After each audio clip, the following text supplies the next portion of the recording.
कार्य अवहेला निलंबित हेले क्रीड़ा निरीक्षक सुवर्णपुर जिलापाल निर्देश में जिला क्रीड़ा निरीक्षक ज्योतिर्कांत भोई को निलंबन कर शिक्षा अधिकारी।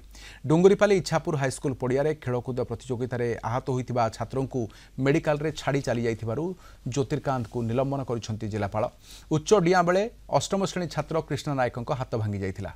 शिक्षक माने कृष्णा को सोनपुर मेडिकल रे भर्ती कर पड़ाई सेपटे कृष्णा परिवार अति गरीब श्रेणी थिबारु निज राशन कार्ड बंधा करी से मेडिकल को आनी एवं हॉस्पिटल रे चिकित्सा नहीं परिवार लोके चिंतार पड़ता बेले जिलापाल को समस्या बाबद जणाई।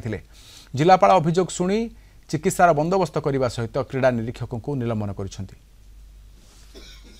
आपण तो जानते से घटनाटा वर्तमान पुअर चिकित्सा तो सुरखुर होगला किंतु तार हाथ भांगिला जो कार्यानुष्ठान से संपृक्त कर्मचारी मैंने आम जो मैंने नेवा कथा नहीं ना स्पेशली जो फिजिकल इंस्पेक्टर अच्छा जिलार तांकर निहाती नेग्लिजेंस आम देखिलु एवं देख सारा आज सस्पेंशन रे रखाई सस्पेंड कराई।